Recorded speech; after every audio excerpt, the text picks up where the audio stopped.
안녕하세요. 기업가 개인의 성공을 돕는 슈퍼 성공 멘토 박주관입니다. 여러분 반갑습니다. 네, 여러분 사랑합니다. 여러분 최고입니다. 네, 저희 비전꿈대학 TV는 기업 소상공인 개인 석세스 전문 채널입니다. 정말 대한민국에서 가장 유익한 방송을 지향합니다. 자, 그동안에 제가 30권 넘는 책들을 썼습니다. 자, 그 중에 기업 경영과 관련되는 책들 소개가 되고 있습니다. 청년 사장학, 벤처기업 만들어 코스닥 가기, 사업 타당성 분석과 사업 계획서 작성 등 기업 경영과 관련된 그런 저서들이 소개가 되고 있습니다. 그리고 저는 그동안에 많은 기업들 경영 컨설팅을 30년 넘게 이렇게 해왔고, 기업 CEO 대상으로 해서 조찬 세미나, 그 다음에 임직원들 회사에서 특강, 그 다음에 많은 컨설팅, 공기업, 사기업 컨설팅을 다양하게 진행해 왔습니다. 그 다음에 많은 기업 상담을 통해서 얻은 그런 노하우를 토대로 해서 CEO, 시스템 경영 실천회라고 하는 멤버십도 운영을 하고 있습니다. 정말 체계적인 경영, 시스템 경영, 정석 경영을 원하는 많은 기업들의 CEO, 핵심 참모들의 적극적인 시청을 바랍니다. 자, 제가 그동안에 시스템 경영이라고 하는 그런 타이틀 가지고 강의를 지속적으로 이렇게 해왔습니다. 거의 이제 마무리 단계에 이르렀는데, 오늘은 시스템 경영 특강 27번째 시간입니다. 벌써 27개의 테마를 강의를 하고 있습니다. 자, 오늘은 연도경영계획 수립 7가지 핵심 컨텐츠라고 하는 그런 과목 가지고 강의를 드립니다. 그동안에 시스템 경영 특강 쭉 해왔던 그런 부분들은 시스템 경영 혁신반이 살 길이다 라고 하는 강의를 스타트로 시스템 경영이 무엇이고, 또 시스템 경영이 어떤 체계로 이루어져 있고 시스템 경영을 도입했을 때 어떤 효과가 있는지, 이런 시스템 경영 전반에 대한 강의를 시작으로 해서 시스템 경영 도입 성공 사례, 그 다음에 시스템 경영 솔루션이 가지고 있는 40여 가지의 주요한 기능들, 그런 설명들을 또 드렸고, 효율적인 업무 실행을 위해서 업무 프로세스 설계, 업무 매뉴얼 체계 구축, 전자결제 시스템, 지식 경영, 이런 강의를 쭉 드렸습니다. 그 다음에 피드백, 성과 관리를 체계적으로 하기 위해서 성과, 기업 성장 발전, 성과가 말해준다 라고 하는 이런 타이틀을 중심으로 해서 전사 성과 지표 개발, 부서 지표 개발, 개인의 성과 지표 개발, 그 다음에 이런 지표별로 목표를 설정하는 그런 요령들, 이런 강의를 드렸습니다. 자, 그리고 이런 기준이 된 피드백 시스템, 성과관리 시스템을 토대로 해서 전략 계획을 어떻게 체계적으로 수립할 거냐 라고 하는 측면에서 전략계획 기본 체계, 그 다음에 중장기 전략 수립, 연도경영계획 수립, 그 다음에 부서별, 개인별 액션 계획 수립을 어떻게 할 것인지에 대한 그런 강의를 쭉 진행해 왔습니다. 자, 오늘은 그 중에서 이제 연도경영계획 매년 작성을 하는데, 이 연도경영계획을 어떻게 제대로 된 컨텐츠를 구성해서 작성할 거냐라고 하는 게 오늘 포인트입니다. 그동안에 제가 30년 넘게 중소기업, 중견기업 컨설팅을 하고 또 많은 그런 상담을 하면서 느낀 것이, 우선 기업이 체계적이지 못하다라고 하는 그런 부분이 있었습니다. 그리고 연도경영계획, 중장기계획을 수립하는 이런 부분에서도 아직도 10년이 넘는 공기업들이 중장기계획이 없는 경우가 많고, 기업의 경우에도 중장기계획이 없는 그런 기업들이 특히 중소기업의 경우에는 절대 다수입니다. 또 중장기 연도경영계획을 수립한다 하더라도 뭔가 내용이 부실한 그런 경우는 또 상당히 많습니다. 자, 그래서 오늘 회사에서 매년 연도경영계획을 수립하는데 그 계획을 위한 계획으로 끝나버리면 아무 의미가 없지 않습니까? 자, 그런 의미에서 어떻게 하면 연도경영계획에 꼭 담겨야 될 그런 내용들이 빠지지 않게 담겨서 제대로 된 계획을 수립할 거냐 라고 하는 그런 틀 속에서 7가지 컨텐츠를 소개해 드리려고 합니다. 자, 반드시 뭐 금년은 그렇다 하더라도 내년부터 연도계획을 수립할 때는 이 7가지 내용이 꼭 포함된 연도계획을 수립해서 계획을 위한 계획이 아니고 뭔가 체계적인 실행을 위한 생산성 높고 고효율의 실행을 위한 그런 계획이 되도록 제대로 된 전략계획을 수립하면 좋겠습니다. 자, 그런 측면에서 오늘 강의를 드리겠습니다. 연도경영계획 수립 요령 부분인데, 자, 연도경영계획 수립에 대한 개요입니다. 개요. 자, 연도경영계획에는 어떤 내용이 담겨야 되느냐, 주요 항목들을 소개를 드립니다. 자, 지난 시간에 중장기 연도경영계획도 똑같은 체제라고 해서 소개를 드렸기 때문에 오늘은 중요한 내용을 간단하게 소개를 드리겠습니다. 자, 연도경영계획을 수립하면 맨 위에 이제 목표, 그러니까 연도경영계획이 추구하는 핵심 목표, 경영 기본 목표, 부문 목표를 제시하는 겁니다. 큰 틀에서 목표죠. 예를 들면 매출 목표 또는 경상이익 단기 순이익 목표, R&D 목표, 조직 인력 목표 뭐 이런 식으로 해서 토탈적인 그런 관점에서 이 목표를 제시를 하는 연도경영계획이 나가려고 하는 큰 틀을 먼저 선언하는 그런 내용이 이제 목표 부분입니다. 그 다음에 이제 종합계획 부분은 뭐 종합계획 부분을 설명드리기 전에 부문계획부터 설명을 드릴까요? 자, 부문계획은 부서별로 제조업이냐 유통업이냐 서비스업이냐에 따라 다 약간씩 틀립니다만 또 회사에 따라 틀립니다만 어떻든 간에 우리 회사의 주요 사업 영역들이 있을 겁니다. 그 영역별로 계획을 세우는 것이 이제 부문계획입니다. 예를 들면 조직 인력 계획, 노무 계획 이런 부분은 이제 인사, 조직과 관련되는 그런 부분들이죠. 거기에 포함되는 그런 내용들은 뭐 인원 계획, 임금 계획, 조직 계획, 그 다음에 뭐 복리후생 계획, 뭐 이런 내용들이 포함된 그런 타이틀입니다. 자, 뭐 노무 계획이라고 하는 타이틀을 쓰지 않으셔도 됩니다. 인사, 조직 계획이라든지, 조직 인력 계획이라든지 이런 식으로 표현할 수도 있습니다.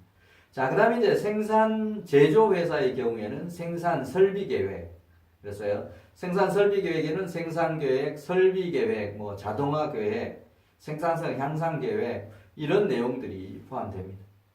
자, 그리고 이제 제조업이든 유통업이든 서비스업이든 공통적으로 들어가는 부분이 이제 판매 계획, 매출 계획, 뭐 이런 부분들이죠. 매출 계획, 판매비 계획, 판매 촉진 계획, 광고 선정 계획, 이런 내용이 포함된 것이 이제 판매 영업 계획입니다. 그 다음에 이제 재무 계획, 자금 조달, 운용 계획이라든지 손익 계획이라든지 이런 부분들이 이제 재무 계획입니다. 자, 이런 부문별 계획, 이런 부분은 이제 회사에 따라서 뭐 여기에 없는 그런 항목을 추가로 설계할 수도 있습니다. 자, 이런 부문 계획이 있다라고 하면 종합 계획이라고 하는 건 이게 무슨 얘기냐면 이런 노무 계획, 생산, 그다음에 판매, 이런 인력 조직 계획 이런 걸 전부 1년 동안 했더니 우리 회사에 재무적으로 수치적으로 어떤 변화가 일어날 거냐, 이런 사업 계획을 1년 동안 추진했을 때 재무적으로는 어떤 성과가 일어날 거냐, 손익, 경상이익은 어느 정도 되고 단기 순이익은 어느 정도 실현될 거냐, 이런 사업 계획을 추진했을 때 뭐 그런 부분이 이제 손익 계획입니다. 그 다음에 자금 계획은 자금 조달 운영, 이런 사업 계획을 1년에 수행했을 때 어느 정도 자금이 실제 필요하고 그런 자금을 어떻게 조달할 거냐라고 하는 게 이제 자금 계획에 반영이 되어야 될 그런 내용들입니다. 그 다음에 이제 자산 자본 계획은 1년 동안 이런 사업들을 쭉 했을 때 우리 회사의 재무 변동이 어떻게 이루어지느냐, 재산은 어느 정도 증가하고 그 다음에 부채는 어떻게 증감하고 또 자본은 어떻게 증감하는지, 이런 어떤 수치적으로 표현된 결과, 이런 것들을 표현하는 것이, 표시하는 것이 종합 계획입니다. 자, 그 다음에 이제 특별 계획이라고 하는 것은 예년도에 상시적으로 있었던 그런 계획이 아니고 특별히 그 해에 특별히 반영해야 될 그런 계획을 부문 계획 속에 포함하는 것이 아니고 별도로 끄집어내어서 중요하기 때문에 특별 계획이라고 하는 타이틀을 붙입니다. 뭐 예를 들면 우리 회사가 그동안에 이제 쭉 성장해 왔는데 내년에는 뭐 코스닥 상장을 좀 하려고 한다라고 하면 뭐 코스닥 상장 계획, 그 다음에 그동안에 내수만 이렇게 했는데 뭐 글로벌화를 하기 위해서 글로벌화 뭐 추진 계획, 뭐 이런 계획들. 그 다음에 이제 우리 조직을 지금까지 이 영업 조직이 좀 취약했는데 영업 조직을 좀 강화하는 그런 계획을 세워야 되겠다라고 하면 영업 조직 인력 그 다음에 확충 계획이라고 하는 타이틀을 따로 두고 만들 수도 있습니다. 물론 네, 판매 계획에 포함할 수도 있고요. 회사에서 이제 중요하다 생각하면 별도로 떼어내어서 특별 계획에 이제 포함해서 운영하는 그런 개념이 바로 특별 계획 개념입니다.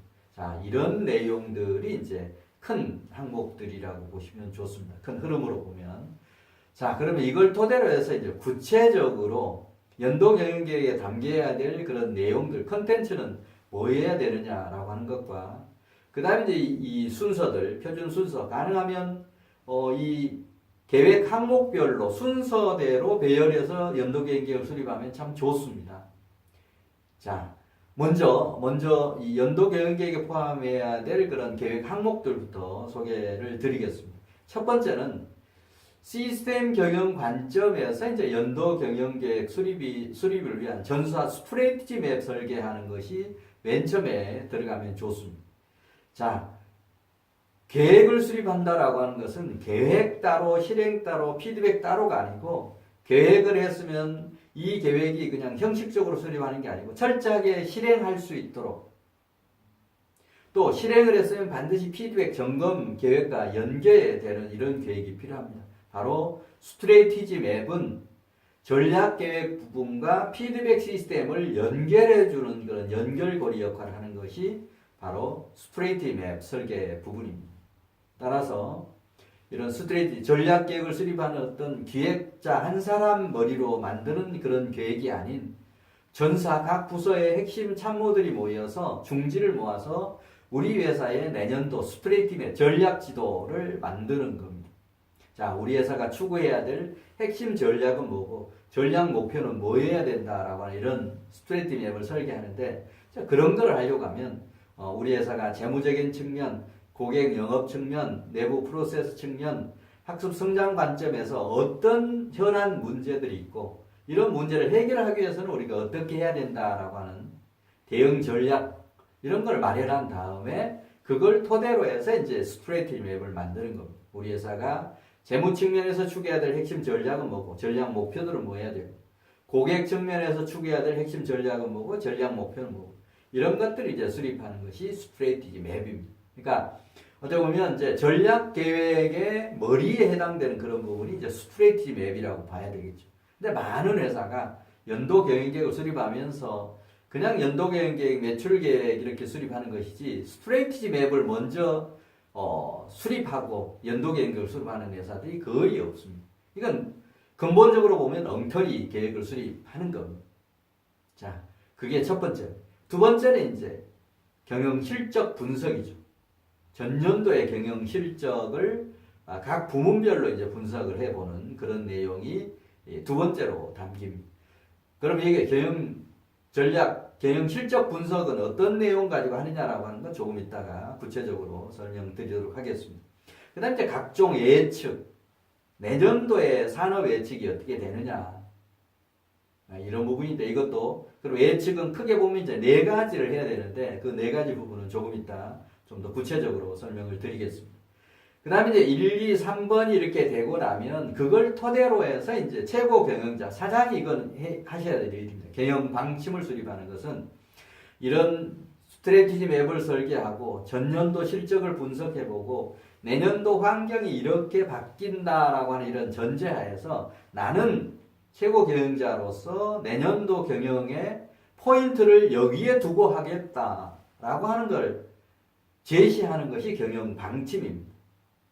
그래야 전사적인 이런 경영 계획이 되는 거예요. 기획자 머리에서만 나오는 게 아니고 CEO의 생각도 기획자에게 전달을 해서 나는 내년도에 여기에 방점을 두고 경영을 할 거야. 여기에 포인트를 두고 경영을 할 거다라고 하는 것을 전달을 해줘야 기획자도 계획을 할 때 CEO의 어떤 생각이 가미가 된 연도 계획을 수립할 수 있다라고 하는 그런 얘기입니다. 자, 그게 이제 경영 방침이죠. 그 다음에 다섯 번째는 경영 목표 설정. 목표 설정. 중요한 그런 부분들에 대한 목표 설정. 매출 목표, 그 다음에 단기 순이익 목표, 이런 내용들이. 자, 그 다음에 이제 부문 계획. 부문별로 앞에서 말씀드렸죠. 조직 인력 계획, 그 다음에 재무 계획, 마케팅 영업 계획, 제조업 같으면 생산 설비 계획, 뭐 이런 내용들 부문 계획으로 수립을 합니다. 그 다음에 이제 예산 계획, 이런 사업을 전체적으로 할 때 자금 조달을 어떻게 하고 어느 정도의 자금이 또 추가로 소요되고 이런 내용을 이제 예산 계획이라고 하는 타이틀 가지고 반영을 합니다. 바로 첫 번째부터 일곱 번째까지 이 내용이 제대로 담겨야 연도 계획이 제대로 수립됐다라고 볼 수 있는 겁니다. 따라서 회사에서는 이런 일곱 가지 내용이 가능한 빠지지 않도록 이런 순서로 연도 계획을 수립하시면 좋습니다. 자, 그러면 이제 이렇게 이런 계획 항목 가지고 연도 계획을 수립하는데 이건 누가 담당해서 해야 되느냐라고 하는 것을 담당자도 정확하게 지정이 되어 있어야 합니다. 이건 회사 조직에 따라서 달라지기 때문에 우리 회사의 실정에 맞게 이 왼쪽에 있는 일곱 가지 항목을 누가 담당해서 할 거냐라고 하는 것을 예시를 해 두었습니다. 그리고 이 항목들을 실제 수행하는데 어느 정도 기간이 소요되느냐. 스트레이티지 맵을 설계하는데 뭐 한 5일 내지 일주일 정도 걸린다. 경영 방침을 설계하는데 뭐 5일, 7일 정도 걸린다라고 이런 식으로 표준을 제시해 놨습니다. 이 제시를 한 것은 연도 경영 계획을 제대로 수립하기 위해서 종합적으로 보면 한 50일 내지 70일 정도가 소요된다. 따라서 연도 경영 계획을 연도가 끝나기 전에 내년도가 시작되기 전에 연도 경영 계획이 수립돼야 원칙이지 않습니까? 그렇게 연말까지 연도 경영 계획을 완성을 하려고 하면 시작을 언제 해야 되느냐? 바로 50일, 70일 전에 해야 된다라고 하는 얘기죠. 그러니까 늦어도 11월 초순에는 내년도 계획을 수립하는 것을 시작을 해야 된다라고 하는 그런 얘기가 되는 겁니다. 자, 이런 기일 준수, 기한 준수도 철저히 하셔야 제대로 된 계획이 수립된다라고 하는 것을 다시 한번 강조 말씀드립니다. 자, 그러면 이제 부문별로 앞에 7가지 컨텐츠를 가지고 세부적인 내용들을 설명을 드리겠습니다. 그럼 그 중에서 이제 경영 실적 분석을 또 어떻게 하느냐라고 하는 그런 설명을 하는데, 자, 경영 실적 분석은 크게 사내 정보와 사회 정보로 나누어서 이 분석을 합니다.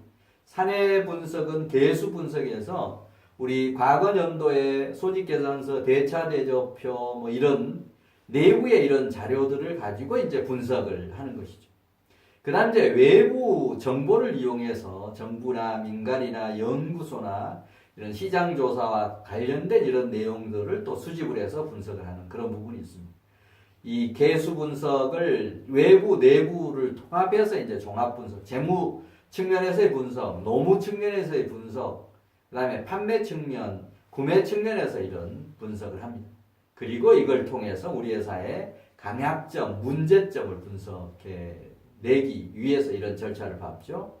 그리고 이런 강약점, 문제점 분석을 한 다음에 이제 종합 판정을 하는 것이죠. 그래서 앞으로 대책, 내년도 계획을 세울 때 어떤 대책을 가지고 어떤 목표 설정을 할 거냐라고 하는 것을 도출하기 위해서 바로 이런 계획 실적 분석을 외부적인 자료와 내부적인 자료를 가지고 한다라는 그런 얘기입니다. 자, 이런 그 경영 실적 분석할 때의 어떤 키포인트 부분은 경영 전 분야에 걸친 최근 3개년에 대한 경영 실적 분석을 하는 게 좋습니다. 대차 대조표 항목에 대한 분석, 손익계산서, 제조원가, 매출 실적 분석, 그 다음에 제조업에서 생산 항목별로 이렇게 분석하는 거, 그 다음에 노무 항목별로 분석하는 거, 이런 내용들을 포함해서 경영 전 분야에 걸쳐서 최근 3년 동안 한다라고 하는 건 평균 개념을 도입해서 제대로 한 해만 어떤 특정한 상황 때문에 증감이 될 수도 있는데 한 해만 봐서는 안 된다라고 하는 그런 뜻입니다. 3개년에 대한 경영 실적을 분석한다라고 하는 것을 이해하시면 좋겠습니다. 그 다음에 이제 이걸 통해서 경영 진단도 하고 스와트 분석을 하는 것이죠. 이런 실적 분석을 통해서 우리 회사가 가지고 있는 강점은 뭐냐, 약점은 뭐냐, 또 기회 요소는 뭐고 위험 요소는 뭐냐라고 하는 걸 이제 도출해내는 그런 데 포인트를 두고 실적 분석을 하시면 좋습니다. 자, 이제 실적 분석을 할 때 시트들입니다. 대차, 대조표 항목을 왼쪽은 항목들입니다. 자기자본금, 잉여금, 총자산, 부채 이렇게 나오면서 최근 1년도, 전년도, 전전년도 그래서 이 평균을 내고 이런 어떤 평균 그런 변동 증감이 많은 그런 경우는 왜 그런 결과가 나왔는지를 분석하는 것이 변동 증감 사유 분석입니다. 자, 그다음 이제 손익계산서 항목에서 매출액, 손익계산서에서 쭉 항목들이죠. 매출액, 매출원가, 매출총익, 그 다음에 판매비와 일반관리비, 영업이익, 경상이익, 세전순이익 이런 부분을 최근 3개년을 해서 평균하고 이런 것들이 어떻게 해서 증감되었고 변동되었는지 이런 사유를 표시를 하는 그런 내용입니다. 그 다음에 이제 제조원가 계산서, 제조원가 단기 총 제조 비용을 재료비, 노무비, 제조 경비로 나누고 이런 부분을 이제 기초 제공품 재고액, 기말 제공품 재고액, 그리고 단기 제조 원가를 3개년에 걸쳐서 계산하고 또 평균을 산출하고 그런 산출하는 과정에서 변동, 증감 원인을 분석하는 이런 게 제조 원가 계산서에 대한 분석 내용들입니다. 그 다음에 이제 매출과 영업 항목을 구체적으로 분석해 보는 겁니다. 매출액, 또 영업 인력, 부서별로, 지역별로, 또 제품별로 과거 3년 동안 추세, 그 다음에 평균 개념, 그리고 그걸 토대로 해서 변동, 증감, 사유를 분석하는 그런 것들이 매출, 영업 항목 분석입니다. 자, 이게 이제 과거 경영, 전년도에 대한 경영 실적 분석하는 내용이었습니다. 자, 다음은 경영 환경 예측, 내년도에 대한 경영 환경 예측을 하는 그런 부분입니다. 이 경영 환경 예측은 크게 네 부분으로 나누어서 환경 예측을 해야 됩니다. 하나는 국제 경제 경영 환경 분석을 해야죠. 지금은 이제 뭐 우리 국내 시장만 보는 게 아니고 글로벌 경쟁을 하는 그런 시대이기 때문에 글로벌 경제 경영 환경이 어떻게 바뀔 거냐라고 하는 그것을 분석해서 반영을 해야만 제대로 된 경영계획 수립할 수 있다는 얘기입니다. 그 다음에 이제 국내, 우리나라의 경제 경영 환경이 내년에는 어떻게 바뀔 거냐. 뭐 이런 부분은 이제 연말 가까이 되면 뭐 한국은행이라든지 각 민간기관 연구소들 이런 곳에서 이제 내년도 환율이라든지 물가라든지 뭐 금리라든지 이런 변동 예측을 해놓은 자료들이 나옵니다. 그걸 참고로 해서 분석을 하면 됩니다. 그 다음에 이제 우리 회사에 대한 우리 산업, 우리 회사가 속해 있는 산업, 예를 들면 의류 산업 같으면 의류 산업, 그 다음에 뭐 식품 제조 같으면 식품 제조, 전자하면 전자, 자동차 부품이면 자동차 부품. 우리 회사가 속해 있는 뭐 유통업은 유통업대로, 서비스업은 서비스업대로 우리 회사가 속해 있는 산업이 어떻게 내년에 전개될 것 같으냐라고 하는 예측을 하는 것. 그리고 마지막 네 번째는 우리 회사 자체의 환경 분석이죠. 뭐 조직에 대한 이런 어떤 변동이라든지 경영 방침 뭐 이런 부분이라든지 뭐 이런 것에 대한 분석을 하면 됩니다. 바로 이 경영 환경 예측은 바로 이 네 가지 영역에서 반드시 빠짐없이 분석을 해야 된다는 것을 명심하시면 좋겠습니다.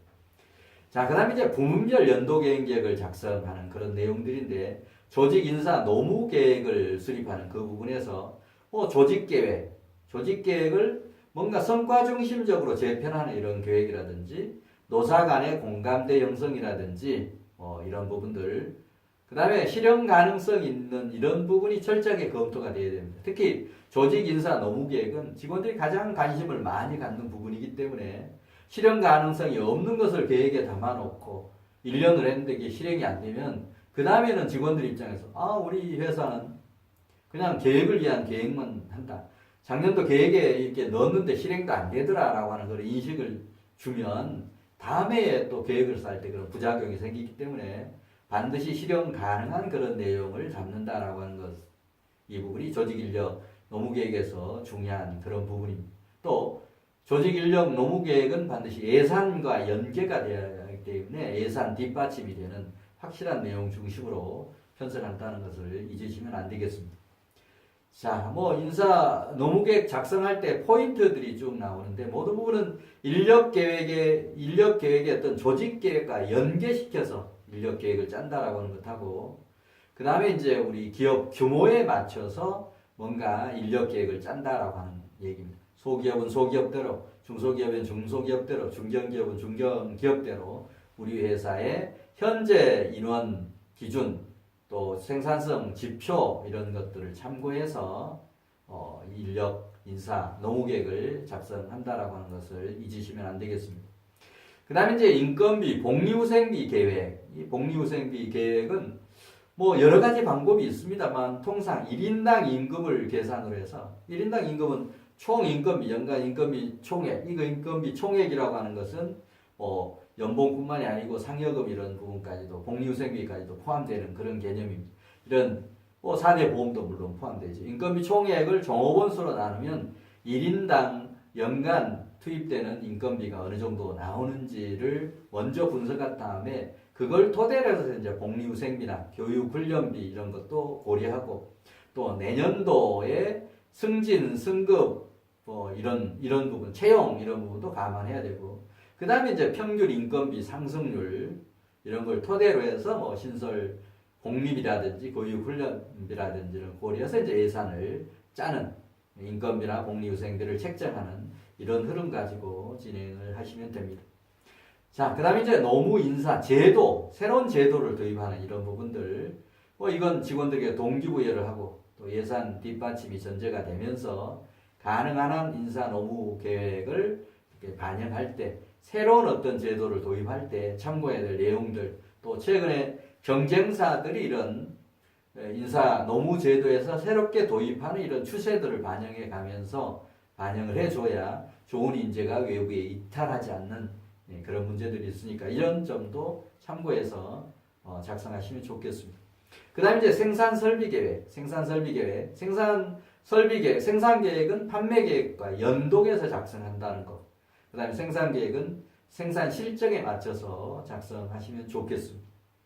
그리고 생산계획에는 뭐 품질계획이나 원가계획, 납기 이런 문제도 같이 검토해서 반영이 돼야 됩니다. 그 다음에 이제 설비계획은 시기의 적절성이라든지 타당성이라든지 자금 조달 운용이라든지 이런 부분을 심층 분석해서 그런 무리한 시설 투자로 해서 회사가 오히려 위기를 겪는 그런 경우가 없도록 계획을 작성하는 것이 중요합니다. 자, 생산 계획량을 작성할 때 흐름입니다. 생산 능력을 먼저 산정하고, 그 다음에 영업 조직 인력 이런 근거를 토대로 해서 이제 매출 가능액을 산출한 다음에 그런 매출액을 달성하기 위해서 추가 생산 능력 또는 이런 판매 가능액 재산출하고, 이걸 또 재고 방침도 좀 고려해서 최종적으로 생산 계획을 수립하는 이런 흐름 가지고 진행을 하시면 됩니다. 그 다음에 이제 설비계획. 설비는 최적 투자 규모를 결정하는 게 중요합니다. 무리한 시설 투자로 인해서 회사가 도산한 그런 경우들이 너무 많기 때문에 설비계획을 할 때는 타당성 분석도 하면서 설비 자금 조달에 대한 계획을 제대로 하는 것들이 필요하다라는 그런 말씀을 드립니다. 그 다음에 이제 판매계획을 작성할 때 포인트는 뭐냐면 제품에 대한 충분한 시장 조사가 전제가 됩니다. 그 다음에 동업계 내지 경쟁사에 대한 이런 정보, 정확한 정보 수집이 필요하고, 그 다음에 이제 판매 조직, 영업 조직 계획과 연동해서 판매 계획을 수립한다라고 하는, 거기에 이제 판매 촉진 계획이나 광고 선정 계획이나 이런 부분도 믹스가 되어야 되겠죠. 자, 그 다음에 이제 판매 예산, 판매 촉진 계획, 뭐 이런 부분은 어떤 내용이 포함되느냐라고 하는 건 회사별로 차이가 있기 때문에 회사 실정에 맞춰서 판매 예산이나 판매 촉진 예산, 광고 선전비와 같은 거를 반영하는 그런 계획이 필요합니다. 판매 촉진 계획도 그렇고 영업사원 교육 훈련 계획도 이제 이 판매 계획에서 다루어질 그런 내용들입니다. 자, 판매 계획을 작성하는 방법, 뭐 1단계, 2단계, 3단계, 4단계 이렇게 있는데, 이걸 설명드리는 것보다는 바로 뒤에 표를 가지고 설명드리는 게 아마 여러분도 이해가 쉬울 겁니다. 자, 이거 보면 이제 매출 계획액을 산출할 때 방법인데, 이 전년도 매출 실적액이 나옵니다. 1월, 2월, 3월에서 분기, 1, 4분기, 4, 5, 6, 7, 8, 9, 10, 11, 12에서 분기별 전년도 매출 실적이 얼마가 되었다라고 하는 걸 먼저 뽑아냅니다. 그 다음에 이 전년도 실적을 전체 100이라고 봤을 때 월별, 분기별 구성비가 어떻게 되는지 그 다음에 산출합니다. 그 다음에 이제 가감사항이 중요한데, 가감사항은 회사의 아까 경영 환경 분석을 하라고 말씀을 드렸는데, 그 중에서 이제 우리 회사의 경영 환경 분석을 할 때, 또는 동업계 이런 환경 분석을 할 때, 경제, 국제, 국내 경제 환경을 분석을 하면서 전체 글로벌 경제 환경, 국내 환경, 이런 부분에서 이제 그런 고려해야 될 사항들을 가감하고, 우리 회사가 속해 있는 업종 또는 우리 회사 자체의 그런 상황을 가지고 뭐 예를 들면 이런 것들입니다. 작년도에 영업 한 팀만 운영했는데 내년에 뭐 두 팀으로 운영한다라고 하면 매출이 그만큼 더 늘어야 맞을 거 아닙니까? 그 다음에 작년도에는 10가지 이런 제품 가지고 했는데 금년에 신제품을 개발해서 내년에 뭔가 생산이 이루어진다라고 하면 그 신제품에 대한 것은 여기 매출에 반영이, 전년도 매출에 반영이 안 되기 때문에 내년도 계획을 짤 때는 반영을 해야 되는 이런 부분들이 이제 가감사항들입니다. 자, 그렇게 해서 조정 구성비, 그걸 가감을 했을 때 실질적으로 연간 월별로 이 구성비가 나올 겁니다. 그걸 토대로 해서 이제 연간 내년도 매출 계획액을 수립을 하는 이런 순서로 진행하는 것이 제대로 된 내년도 매출 목표를 정하는 좋은 방법이 됩니다. 주먹구기로 작년에 뭐 100억 했으니까 뭐 15% 증가한 115%를 하자라고 하는 식으로 해가지고는 제대로 매출 목표가 설정이 됐다라고 보기가 어렵습니다. 따라서 앞에 있는 이 내용, 1단계, 2단계, 3단계, 4단계 이런 내용을 숙지하시고 이 표에 있는 이런 항목들 가지고 제대로 수립을 하시면 좋겠습니다. 이런 매출 목표액이 제대로 안 되면 연도계획 자체가 문제가 생깁니다. 이런 부분에 대해서 혹시 연도계획을 수립하면서 애로사항이 있거나 교육이 필요하거나 이럴 때는 연락 주시면 가서 사내 강의 또는 컨설팅을 통해서 제대로 된 연도계획을 수립할 수 있도록 도와드리겠습니다. 자, 그 다음에 이제 재무계획입니다. 재무계획을 짤 때는 손익계획이라든지 예산계획, 자금조달, 운영계획과 연계해서 작성한다. 특히 손익계획을 작성할 때 수익력 달성 계획이라든지 수익, 비용, 이런 조화, 이런 부분도